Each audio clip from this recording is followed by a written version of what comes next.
Ang saya naman ng palakang 'to, may palundag-lundag ka pang nalalaman na. May naalala tuloy akong kwento ng tatlong palaka. Ang kwentong ito ay may pamagat na ang tatlong palaka at ang balon. Isang araw may tatlong magkakaibigang palaka, sina Piko, Kiko at Toto. Magkaiba ang ugali nila. Si Piko ay matapang at laging handang sumubok ng bago. Si Kiko naman ay laging nagdududa at takot sa pagbabago. Samantalang si Toto ay tahimik pero matalino at madalas iniisip muna bago kumilos. Habang sila ay namamasyan sa gubat, nakakita sila ng malalim na balon. Ano kayang nasa loob nito? Tanong ni Piko.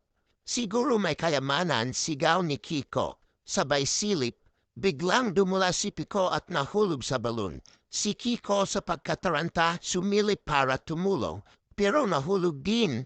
Naiwan sa itaas si Toto. Sa loob ng balon nagpapanik sina Piko at Kiko. Wala na, hindi na tayo makakakyat, iyak ni Kiko.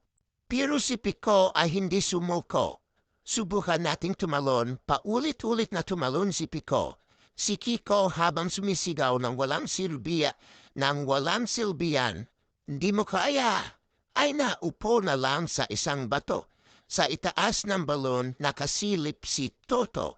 Nais siyang tulungan ang mga kaibigan pero wala siyang mahagilap na tali o sanga.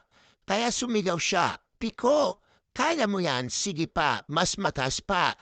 Pero may problema, dingi si Piko. Hindi niya narinig ang sinabi ni Kiko na wala ng pag-asa.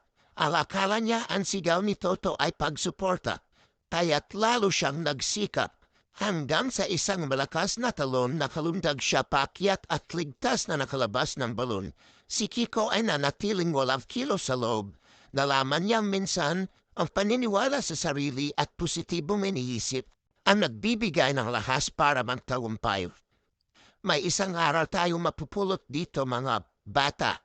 Minsan, hindi mo kailangang pakinggan ang mga nagsasabing hindi mo kaya.